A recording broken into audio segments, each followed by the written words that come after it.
Olhem bem para mim. 6 décadas de vida nas costas, e eu ainda sinto o cheiro da terra úmida, de vargem grande na minha pele. Vocês acham que conhecem a dor, acham que entendem o desespero de uma escolha que não foi sua. Mas eu prometo, a minha história com Elias, o fazendeiro, vai mudar o que vocês pensam sobre sacrifício. Eu fui uma das 3 meninas que foram compradas por ele. Sim, compradas. E o que aconteceu naquela fazenda, naquele isolamento, foi tão chocante que, às vezes, eu nem sei como sobrevivi para contar. Eu preciso que vocês entendam o quanto isso pesou. Antes de eu mergulhar fundo, por favor, me ajudem a espalhar essa verdade. Deixem o like, comentem de qual cidade vocês estão me vendo e se inscrevam. É a única forma de eu me sentir menos sozinha com esse peso que carrego. Meu nome é Lúcia. Quando tudo aconteceu, eu tinha 17 anos, mas a vida no sertão te envelhece por dentro muito rápido. Eu era magra, queimada pelo sol que parecia ter raiva de nós, e os meus cabelos, que um dia minha mãe achava lindos, estavam sempre cheios de poeira fina, aquela que entrava nos pulmões e na alma da gente. Nossa casa não era muito mais que 3 paredes de taipa e um telhado que gotejava em qualquer chuva mais forte. A fome era a nossa companheira mais fiel e a mais cruel.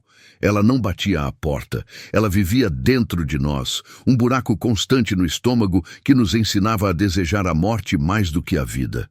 Meu pai era um homem bom, mas fraco.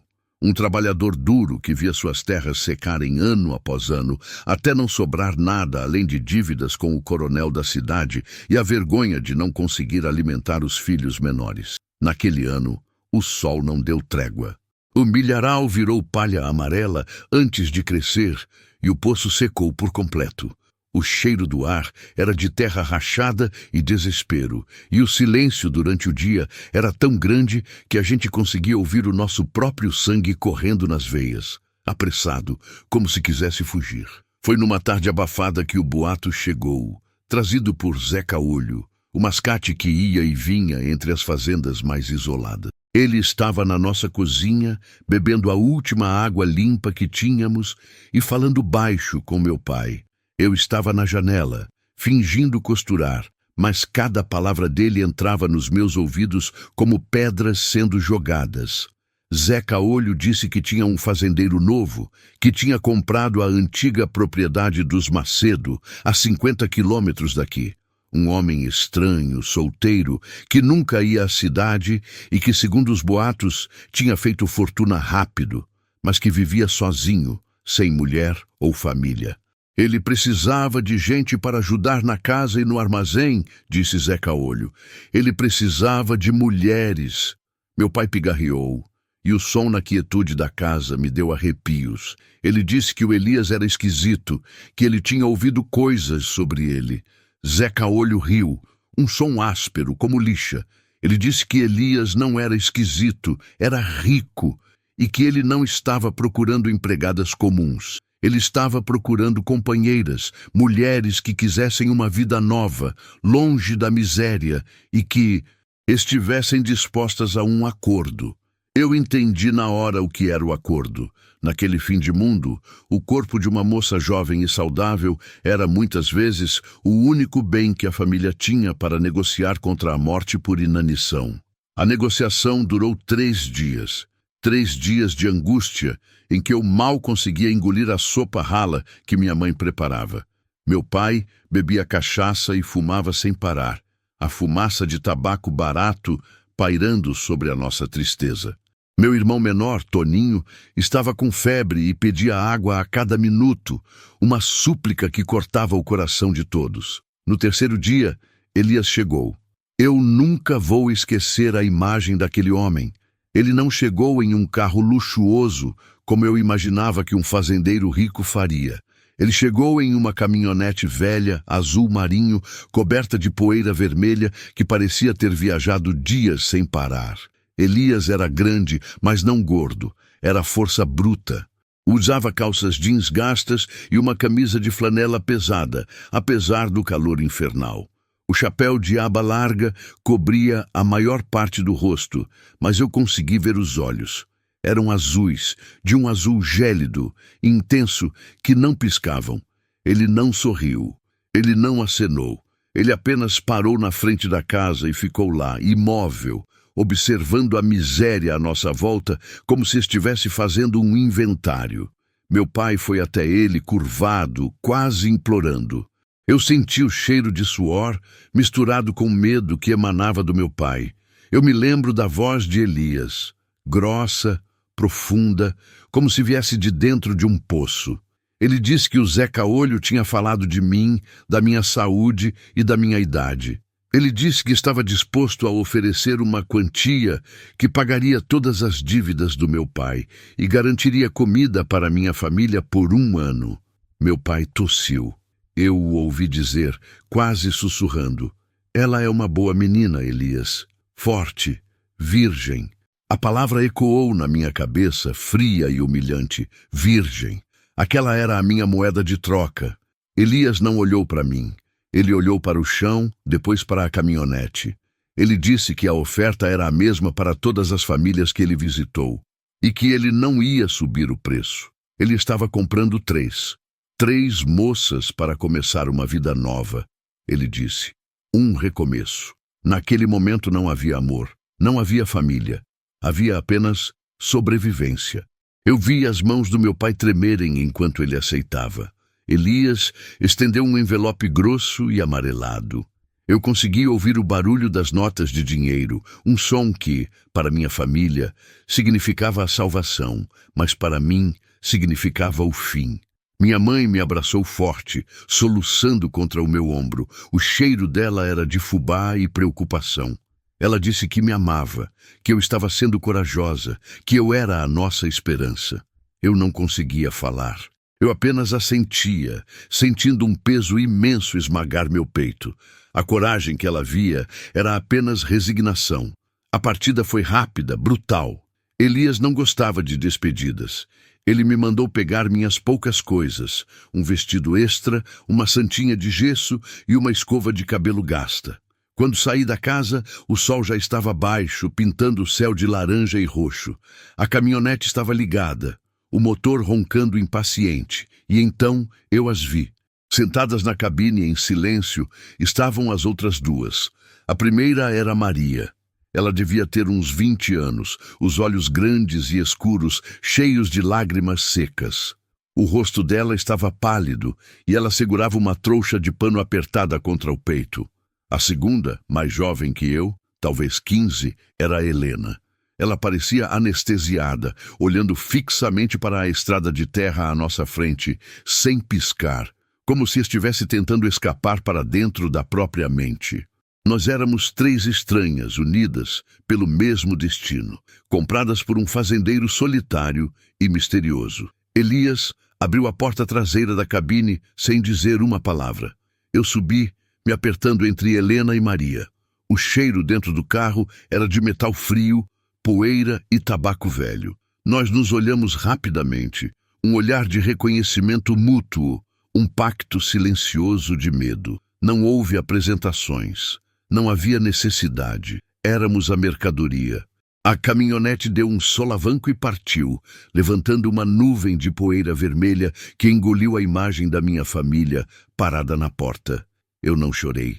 Eu estava vazia, fria, observando o sol se pôr no horizonte, enquanto a paisagem se transformava de terra seca para vegetação mais densa e montanhosa. Viajamos por horas, a luz do dia se esvaindo até restar apenas a escuridão absoluta do interior, onde o único som era o grilo noturno e o motor da caminhonete. Elias dirigia em um silêncio total, o braço forte apoiado no volante sem olhar para trás. Ele era uma montanha de mistério. Eu tentava imaginar o que nos esperava. Uma fazenda, um lar, um novo tipo de prisão. Os boatos sobre Elias eram vagos. Diziam que ele era rígido, que não tolerava desobediência. Mas o que ele queria exatamente? Ele nos comprou como esposas, como servas, ou para algo muito pior. Quando finalmente paramos, o frio da noite já havia chegado e uma névoa densa pairava sobre o chão. O lugar era completamente isolado. A fazenda. Não parecia abandonada, mas era sombria, escura, e a casa principal era grande, de madeira bruta, com janelas que pareciam olhos vazios na escuridão. O cheiro era diferente aqui, pinho, estrume e uma leve e estranha fragrância de flores desconhecidas. Elias desligou o motor. O silêncio que se seguiu foi ensurdecedor, pesado. Ele desceu da caminhonete sem pressa, caminhando até a nossa porta. A luz fraca da lanterna que ele segurava iluminava seu rosto parcialmente, e pela primeira vez vi um vislumbre de algo mais do que rigidez. Havia uma solidão profunda, quase doentia em seus olhos. Ele abriu a porta, nos encarou e disse a primeira frase que realmente me fez tremer. Sua voz era baixa, mas carregada de uma autoridade inquestionável. Ele disse que a partir daquele momento, aquela era a nossa casa e ele era a nossa única família. Ele disse que o mundo lá fora não importava mais e que ele tinha planos para nós. Planos que ninguém mais no mundo entenderia. Eu desci da caminhonete, sentindo o cascalho áspero sob os meus pés. Eu olhei para a casa, olhei para Maria, que tremia, olhei para Helena, que chorava sem fazer barulho. Eu sabia que a minha vida tinha acabado, mas o que Elias queria de nós, o que ele faria com 3 meninas compradas em um lugar onde ninguém podia nos ouvir, era um terror que estava apenas começando a se revelar. Elias apontou para a casa, e o seu dedo grosso indicou o caminho. Era um convite forçado, um juramento de medo. Nós tínhamos chegado, e não havia volta. Se você chegou até aqui, é porque você quer saber o que aconteceu dentro daquela fazenda. E eu prometo, meus amores, que o que vou contar hoje é a parte mais difícil de reviver. Aqueles primeiros dias com Elias, bem, eles moldaram o resto da minha vida e a das meninas. É uma história de dor, mas também de uma sobrevivência que só Deus explica. Antes de continuarmos, me ajude a espalhar essa verdade. Deixa o seu like, me conta de qual cidade você está assistindo e se inscreve para não perder o que virá. Eu preciso que vocês entendam a complexidade desse terror. O ar gelado da noite nos seguiu para dentro da casa. Não era um cheiro de sujeira, era pior. Era cheiro de ausência, de lenha antiga e poeira guardada, como se o lugar estivesse esperando por nós há décadas. A lanterna de Elias era a única fonte de luz, dançando sobre as paredes de madeira rústica e um chão de cimento frio. O silêncio era tão completo que eu podia ouvir a respiração acelerada de Maria, que tentava se esconder atrás de mim. A sala principal era espartana. Uma mesa grande no centro, feita de tronco maciço, e 3 cadeiras de balanço velhas na lareira apagada. Elias nos mandou parar no meio da sala, e pela primeira vez ele nos olhou demoradamente, avaliando o que havia comprado. Sua expressão não mudou. A rigidez de mármore continuava ali, mas agora havia um brilho de posse, de realização macabra. Ele falou devagar, apontando para o fundo do corredor escuro. Ele disse que o mundo lá fora era sujo e que nós estávamos a salvo agora. Ele disse que naquele lugar nós seríamos puras e que a pureza vinha da obediência. Ele chamou o nosso passado de erro e disse que ele, Elias, era o nosso recomeço.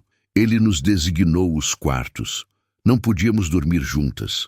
Maria ficou no primeiro, Helena no segundo, e eu, a mais velha, e de alguma forma a que ele parecia encarar com mais atenção, fiquei no terceiro. Os quartos eram idênticos. Cama de solteiro com colchão duro, cobertores de lã áspera que pinicavam a pele, e uma janela pequena e suja que dava para a escuridão da mata. O cheiro de mofo era quase insuportável, mas o pior era a sensação de estarmos em celas separadas, sem poder nos consolar. Naquela primeira noite, Elias nos deu um prato de sopa rala e pão seco. Ele comeu na ponta da mesa enquanto nós comíamos, sem dizer uma palavra. Ele não estava nos observando como um predador faminto. Ele estava nos observando como um jardineiro que espera que as sementes germinem sob a terra. A vigilância era silenciosa e total. Eu comecei a desenvolver o meu método de sobrevivência. Tinha que entender a fera. Elias não era impulsivo. Ele era metódico.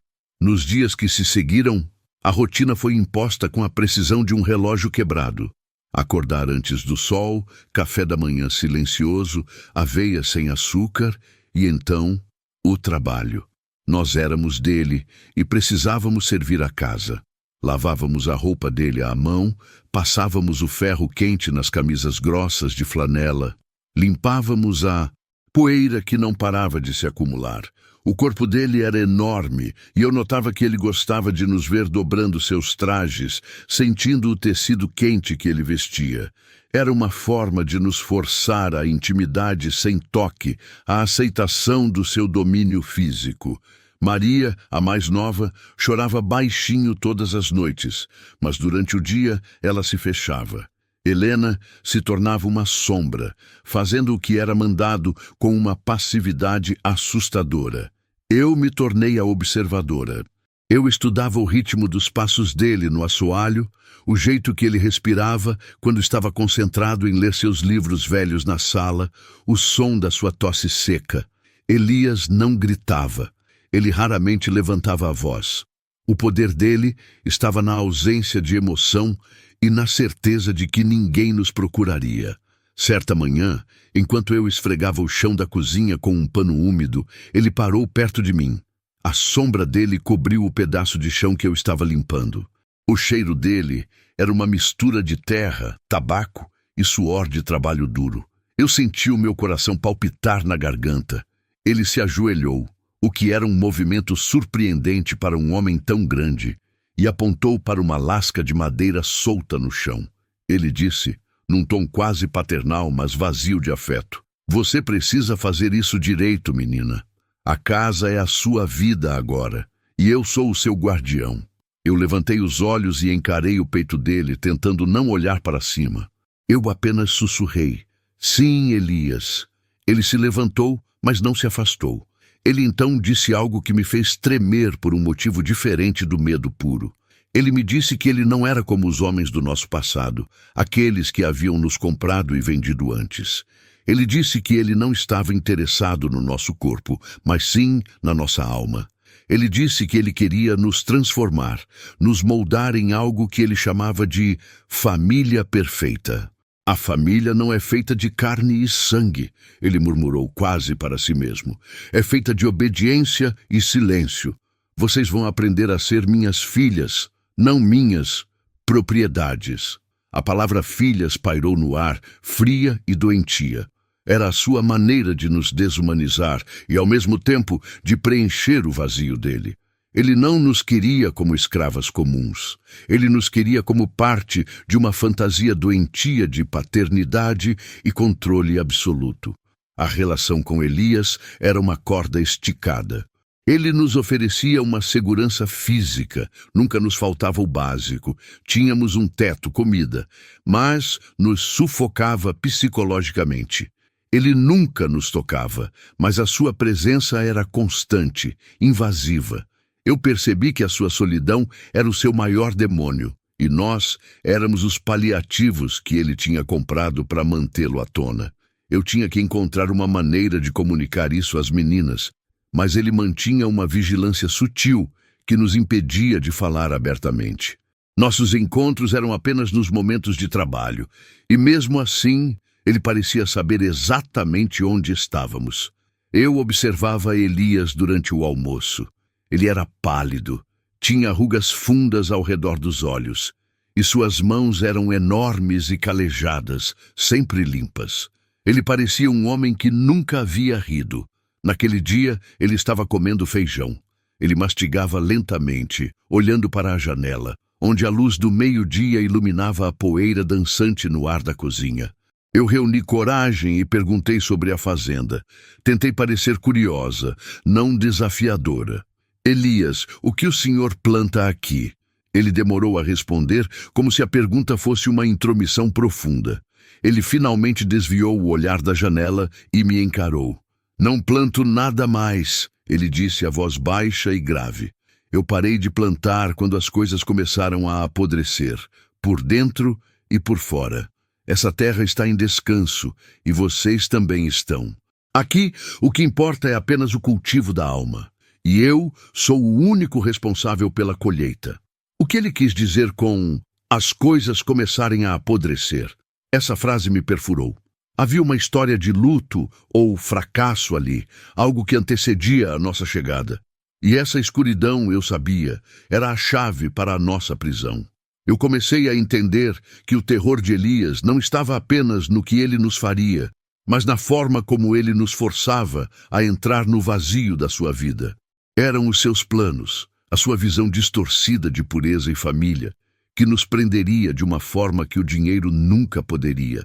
Eu olhei para Maria e Helena, que estavam sentadas imóveis, com os olhos fixos nos pratos, e percebi, não éramos apenas prisioneiras, éramos bonecas em um teatro sombrio, e a peça estava apenas começando. Ele nos havia comprado para ter companhia, mas a companhia dele era mais solitária do que o abandono. Eu precisava saber o que havia acontecido com ele antes de nós, porque eu sentia que aquilo definiria o nosso futuro. Amigas, se vocês achavam que a história já estava pesada, esperem só para ver o que aconteceu quando a escuridão daquela fazenda começou a nos engolir de verdade. A gente tentou achar um conforto, uma brecha, mas cada dia era um passo mais fundo no abismo, que era a mente de Elias. Antes de eu continuar, que é crucial que mais pessoas ouçam isso, por favor, deixem aquele like para me ajudar. Comentem de qual cidade vocês estão me assistindo e se inscrevam no canal para não perder o resto dessa jornada que foi a minha vida. Vocês são a minha força. Eu precisava saber o que havia acontecido com ele antes de nós, porque eu sentia que aquilo definiria o nosso futuro. Mas a fazenda era um labirinto de portas trancadas e silêncio. Os dias se estabeleceram em uma rotina que era menos sobre trabalho braçal e mais sobre o controle absoluto da mente. Elias não nos queria como empregadas, ele nos queria como discípulas de sua fé distorcida. Ele havia nos dado 3 vestidos de linho grosso, todos na cor crua, e nos proibiu de usar qualquer maquiagem ou prender o cabelo de forma elaborada.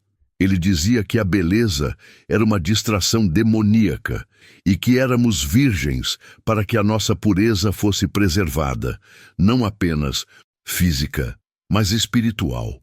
O ar na casa era sempre denso, com cheiro de mofo antigo e lenha queimada, mesmo nos dias mais quentes. Passávamos horas na biblioteca empoeirada, lendo textos que Elias escolhia. Ele nos observava com seus olhos claros e frios, por cima da armação dos óculos, a respiração lenta e medida, como um predador esperando o momento certo. Maria, a mais nova e a mais frágil, começou a murchar. Ela parou de falar, respondendo apenas com acenos curtos. Ela passava as mãos sobre o tecido grosso do vestido, quase arrancando fiapos, uma ansiedade muda que me partia o coração. Helena, por outro lado, tentava negociar a sua sobrevivência através da aceitação. Ela fazia perguntas sobre os textos, tentava agradá-lo. Eu sabia que era uma estratégia de defesa, mas o sorriso forçado dela me dava arrepios, porque parecia que ela estava se perdendo mais rápido do que Maria. Você não está participando, Amélia, Elias me disse uma tarde, depois de me observar em silêncio por quase meia hora enquanto eu lia. Eu fechei o livro, sentindo a ponta dos meus dedos suar. Eu estava meditando sobre o texto, Elias. É muita informação para absorver de uma vez só. Ele apoiou os cotovelos na mesa, aproximando-se. Eu pude sentir o cheiro de tabaco velho e terra seca vindo dele. A absorção é passiva, Amélia. A alma pura não questiona, ela recebe. Você questiona muito. Essa sua energia é perigosa. Eu só quero entender melhor o propósito disso tudo, eu respondi, tentando manter a voz firme. Por que nos escolheu Elias? Por que nós 3, se o seu único interesse é a purificação da alma? Ele riu, um som seco e rouco que parecia vir de uma garganta cheia de poeira. Vocês foram as escolhidas. Isso é tudo que vocês precisam saber. Eu as comprei não para ter um casamento, mas para ter um lar que nunca apodreça. Eu fiz isso uma vez, Amélia, e falhei miseravelmente. Meu coração deu um salto. Aquela era a brecha, o apodrecimento. O que apodreceu, Elias? A pergunta saiu da minha boca antes que eu pudesse controlá-la. Ele recuou um pouco, o sorriso desapareceu e o gelo voltou ao seu olhar. As colheitas, as pessoas, a vida. Essa terra é traiçoeira, Amélia. Ela te dá esperança e depois toma tudo, a menos que você a controle com mão de ferro. E agora, chega de perguntas. Precisamos orar. Naquela noite, eu sabia que precisava ir além das conversas superficiais. A história dele estava enterrada em algum lugar daquela propriedade abandonada. Quando a casa estava mergulhada no sono pesado, e o único som era o ranger lento do vento nas venezianas, eu me levantei. Eu vesti o mesmo linho cru e fui até o corredor, tateando a parede até chegar ao quarto de Maria e Helena. Maria estava encolhida na cama, mas Helena estava acordada. Seus olhos brilhavam na escuridão. Eu sussurrei: preciso de ajuda. Eu vou explorar o lado oeste. Ele nunca nos deixa ir lá. Parece que tem um galpão grande, trancado. Helena se sentou, o colchão fazendo um barulho suave de palha. Você está louca, Amélia. Se ele te pega, ele vai... Ela não completou a frase, mas a implicação era clara. Ele nos quebraria. Se eu não descobrir o que o quebrou antes, ele vai nos quebrar depois, Helena. Eu insisti. Eu preciso saber o que ele fez com a vida dele. É a nossa única chance de entender como fugir. Helena hesitou, mas a determinação em meu rosto pareceu convencê-la. Eu vou ficar acordada. Se você ouvir a porta do quarto dele abrir, eu vou tossir alto. 3 vezes. Eu assenti e me afastei. O chão de madeira sob os meus pés estava frio, e cada tábua parecia gritar sob o meu peso. Cheguei à cozinha e peguei a lanterna a querosene que ele usava para alimentar o fogão. O ar fora era frio e seco, e a escuridão era total. O cheiro de terra morta era esmagador, misturado com um aroma metálico e azedo, como sangue velho e ferrugem. Eu me dirigi ao lado oeste da fazenda, onde Elias havia dito que os campos estavam em descanso. A vegetação rasteira estava seca, e as estruturas eram todas cinzentas e abandonadas. Encontrei o galpão. Era maior do que eu esperava, com uma porta de metal grossa e enferrujada, fechada com um cadeado maciço. Eu circulei o galpão, tateando as paredes de madeira áspera. Havia uma pequena fresta entre 2 tábuas rachadas perto do chão. Eu me agachei, sentindo a sujeira fria, perfurando o linho fino. Posicionei a lanterna. A luz fraca da querosene vazou pela fresta, revelando o interior. O galpão não estava vazio. Estava cheio de coisas cobertas por lonas sujas, mas havia algo no centro que me fez prender a respiração. Eram bonecas. Muitas bonecas, empilhadas em uma mesa. Mas não eram bonecas de plástico ou tecido macio.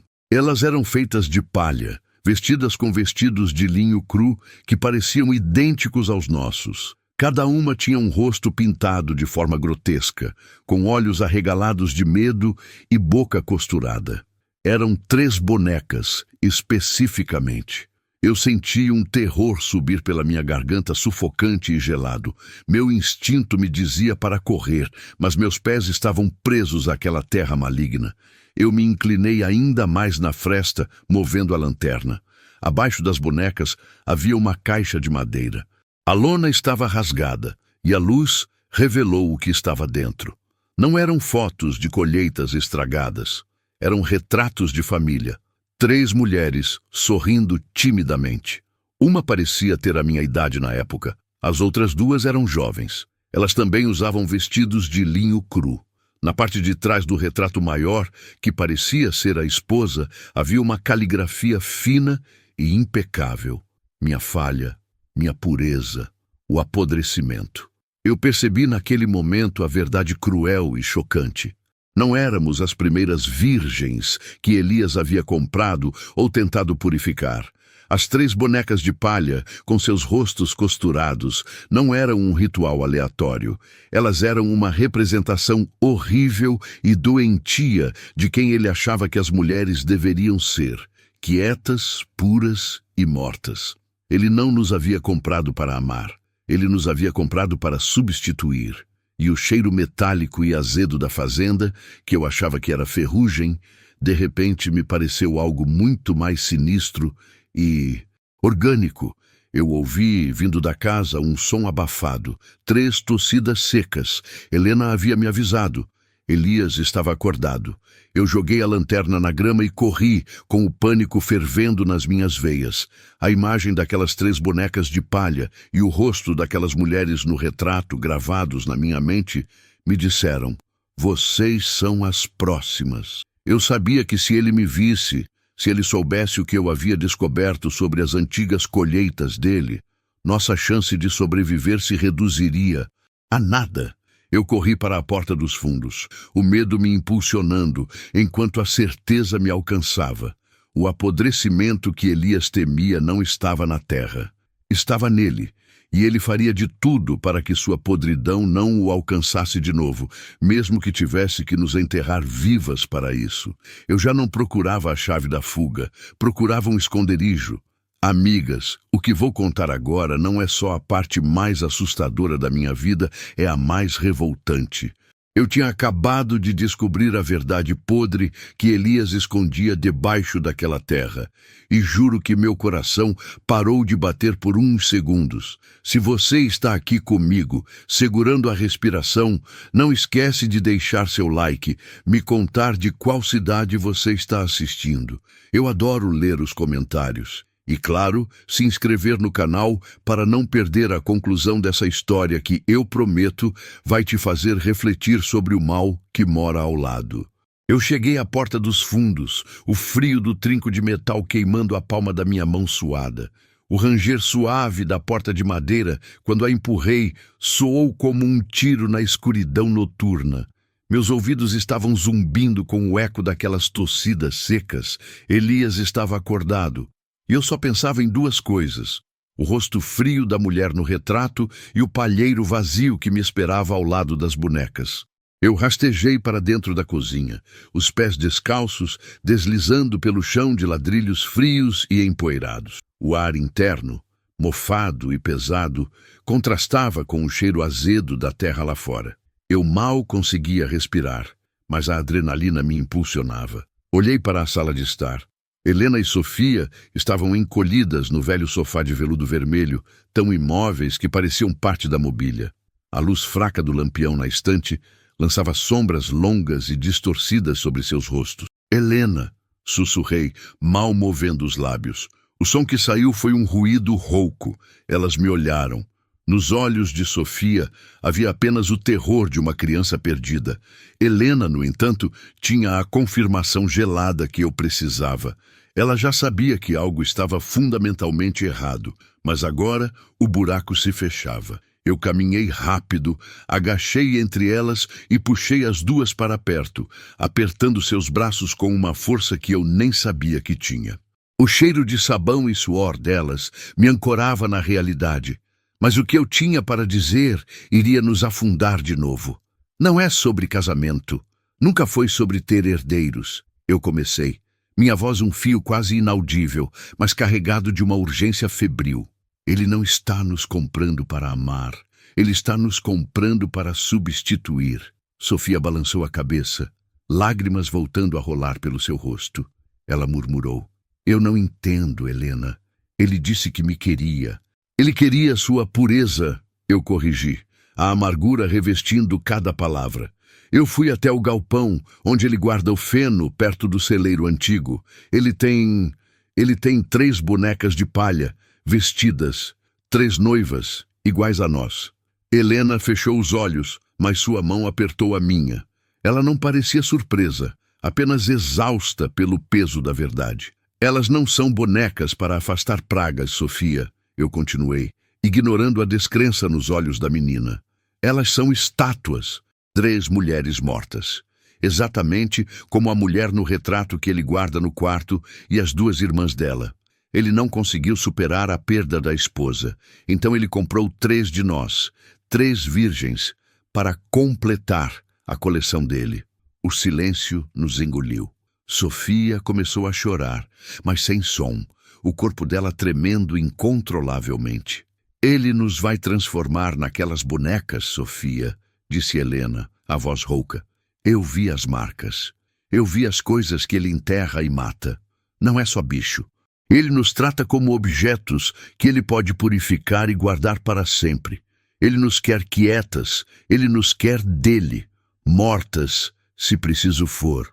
A imagem do rosto da esposa de Elias, pálido e frio, voltou à minha mente. Ele tinha tirado tudo daquelas mulheres. E agora ele faria o mesmo conosco para garantir que elas ficassem puras para sempre. Elias não era um viúvo triste. Ele era um colecionador doente de corpos femininos, e a colheita era a forma dele de garantir que suas mulheres não iriam apodrecer ou fugir dele como a vida fazia. Nós tínhamos que fugir. Agora. O carro. Eu vi onde ele guarda as chaves. Eu disse, sentindo o nó na garganta se apertar. Estão no bolso daquele casaco marrom pendurado no hall, perto da porta da frente. Eu vou tentar pegar. Helena, você fica com Sofia. Estejam prontas para correr assim que eu voltar. Helena concordou com um aceno brusco. Aquele era o nosso plano de assalto ou morte. Eu me levantei devagar, forçando meus músculos a se moverem com a delicadeza de uma gata. Cada passo no assoalho de madeira era um risco. Cada suspiro podia ser o último. O hall de entrada ficava a apenas 10 passos, mas parecia quilômetros. Eu cheguei ao casaco. O cheiro de tabaco e terra molhada que emanava do tecido era nauseante. Minhas mãos tremiam tanto que mal conseguia enfiar os dedos no bolso interno. Lá estavam. As chaves grossas, frias e pesadas, balançando ligeiramente na minha mão. Aquele peso era a nossa liberdade. Meu coração martelava contra as costelas. Eu estava prestes a voltar para as meninas quando ouvi o som que congelou o sangue nas minhas veias. Não era uma tosse, era o som de uma cadeira se arrastando no chão de madeira do escritório, que ficava bem ao lado do hall. Elias estava ali. Eu me virei, encolhendo-me contra a parede, rezando para que a escuridão me engolisse. Eu podia sentir o calor da respiração dele através da porta entreaberta do escritório. Achei que estivesse dormindo, Gertrudes. A voz de Elias ressoou, surpreendentemente calma. Ele sempre me chamava pelo nome dele, não pelo meu. Não gosta de dormir no quarto que preparei para você? Ou você está procurando alguma coisa que perdeu? Eu sabia que ele não estava me perguntando de verdade. Ele estava testando, brincando, como um gato faz com o rato antes de mordê-lo. Meu corpo estava petrificado, a chave queimando na minha mão como carvão quente. Eu não conseguia falar, mas tinha que responder. Se ele viesse até aqui e me visse com as chaves, seria o fim. Minha voz falhou. Eu pigarreei. Eu só estava com sede, Elias. Eu ia beber água. Um sorriso lento e terrível se desenhou no rosto dele, que agora aparecia na fresta da porta. A luz fraca banhava metade do seu rosto, deixando o outro lado nas sombras. Água, ele repetiu, saboreando a palavra. Seus olhos varreram o hall. Ele não podia me ver perfeitamente, mas podia sentir meu medo. Se estivesse com sede, teria ido à cozinha, não perto da porta principal, Gertrudes. Ele saiu do escritório, vestindo apenas uma camisa de flanela e calças de trabalho. O cheiro de tabaco e azeite velho me atingiu. Ele deu um passo em minha direção, lento e deliberado, e eu dei um passo para trás, esmagando minhas costas contra o papel de parede. Você estava perambulando lá fora, não estava? Ele perguntou, sem levantar a voz. Mas a calma dele era mais aterrorizante que um grito. Você viu as minhas coisas lá fora, não foi, Gertrudes? Ele sabia. Ele sempre soube que eu iria procurar, ou talvez ele tivesse nos testado a noite toda, esperando que o terror nos fizesse ceder. Ele estendeu a mão e o movimento foi lento, mas inevitável. Me mostre o que você está escondendo na sua mão. E talvez a gente ainda consiga consertar isso antes que você comece a apodrecer. Eu olhei para o buraco negro no fundo dos seus olhos. Eu tinha acabado de descobrir a razão da nossa prisão. E agora estava diante do meu carcereiro. E a única forma de sobreviver não era me esconder, mas confrontá-lo. Agora. Eu fechei a mão sobre as chaves e pela primeira vez não senti medo. Senti raiva. E o calor da luta. Uma fazenda isolada. Um homem que nos comprou como mercadoria. E a revelação que mudou tudo, mas quase custou minha vida.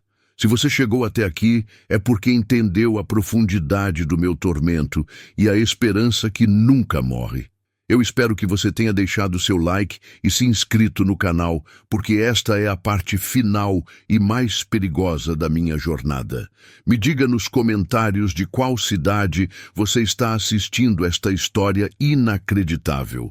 Vocês me viram sofrer, viram a esperança morrer, mas agora vocês verão a decisão final. Eu fechei a mão sobre as chaves e pela primeira vez não senti medo, senti raiva. E o calor da luta. Jonas viu a mudança nos meus olhos. Ele parou, a mão estendida, a camisa de flanela pendurada nos seus ombros largos. Ele não esperava resistência. Ele estava acostumado com o tremor, com a submissão silenciosa. Você é uma garota teimosa, Gertrudes, ele murmurou. E o som era quase paternal, o que o tornava infinitamente mais doentio. Me dê o que é meu. Eu respirei fundo. O ar pesado de tabaco e mofo no escritório. Eu tinha que ser rápida. Ele estava bloqueando a porta. Eu não podia correr. Eu tinha que fazê-lo se mover. Seu? Minha voz saiu áspera, quebrada pela noite de terror. Nada aqui é seu, Jonas.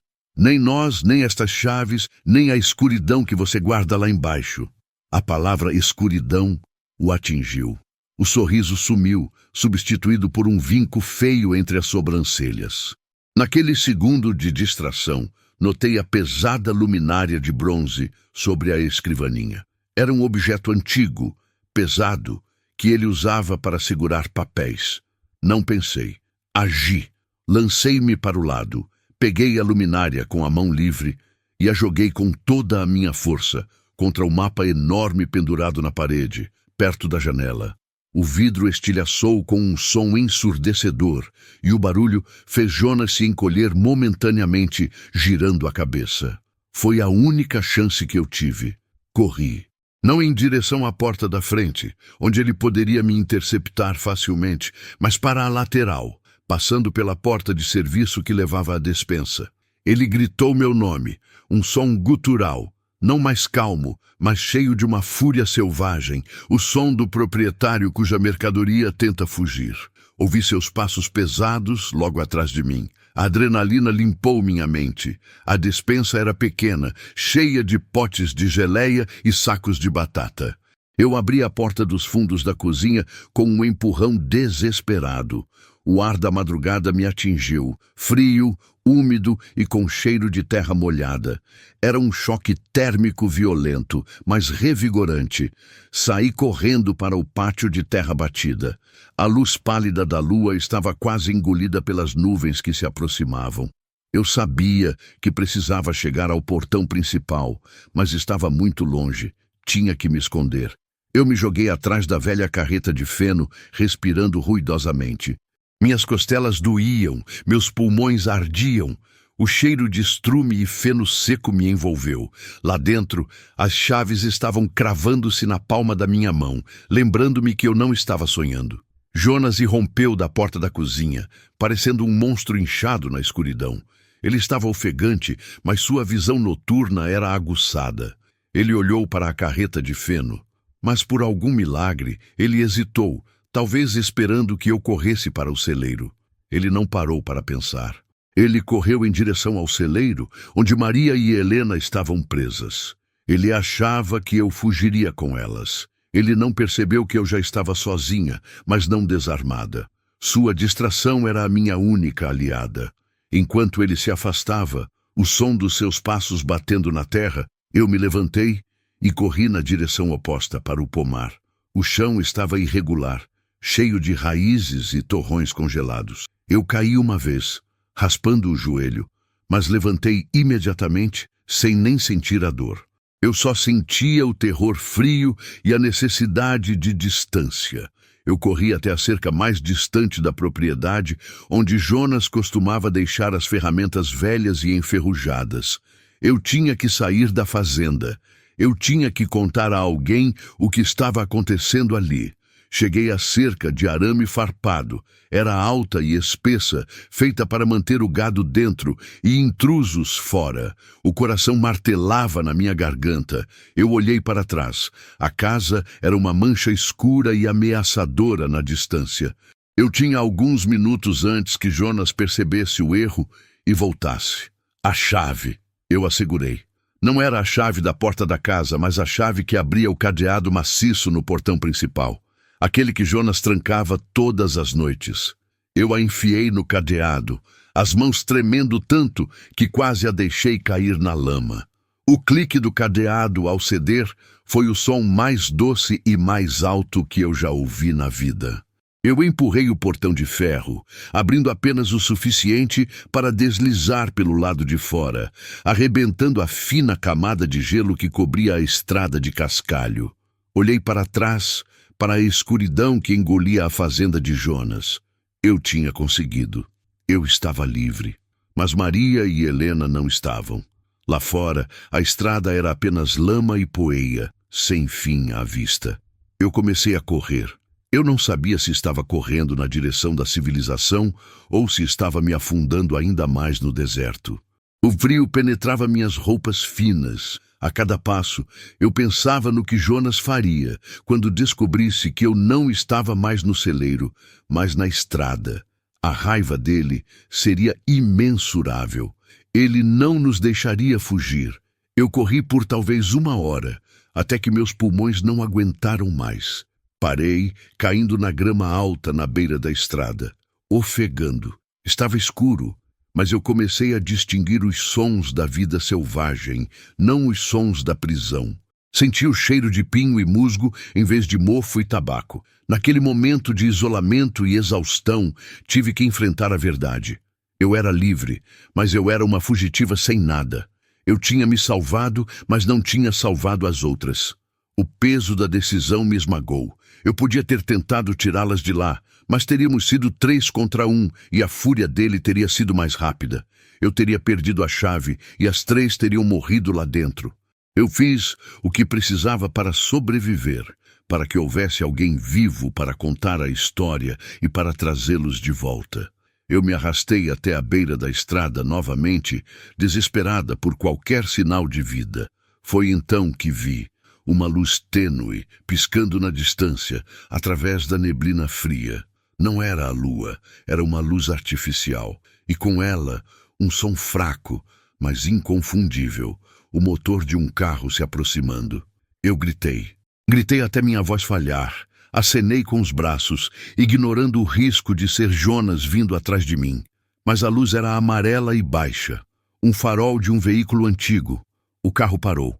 Era um velho caminhão de entrega. A janela desceu lentamente e o rosto de um homem idoso, com um boné de beisebol, apareceu. Ele me olhou com olhos arregalados.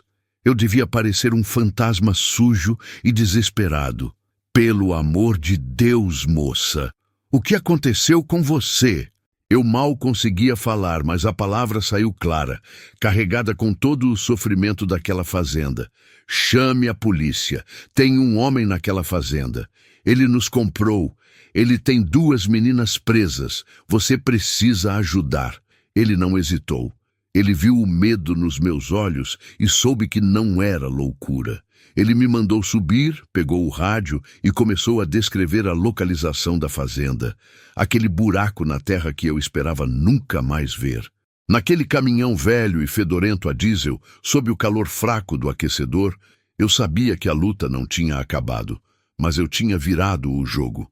Eu era a única testemunha, a única que podia provar o que estava escondido sob a fachada daquele fazendeiro solitário. A reconstrução levou meses. A polícia agiu rápido e o que eles encontraram no porão e no celeiro de Jonas foi muito pior do que qualquer coisa que eu pudesse ter imaginado. Os detalhes são muito dolorosos para eu reviver, mas basta dizer que o choque que atingiu a cidade quando Jonas foi preso por sequestro e muito mais foi sísmico. Maria e Helena foram resgatadas. Elas estavam traumatizadas, claro, mas vivas. Eu nunca mais pisei na fazenda. As cicatrizes são profundas, tanto as físicas quanto as que ninguém pode ver. Mas eu sobrevivi. E o que eu aprendi é que a escuridão prospera no silêncio. Se você se encontrar em uma situação onde a única opção é o medo, lembre-se de mim. Lembre-se que dentro de você existe uma fúria silenciosa, uma força que é mais forte do que qualquer cadeado que tentem te impor. Use essa força. Não aceite menos do que a liberdade que você merece. A vida é preciosa demais para ser comprada ou vendida. E a justiça, ela sempre encontra seu caminho, mesmo que demore a chegar ao fim daquela estrada de terra. Obrigada por me ouvirem. Sigam em frente, com coragem.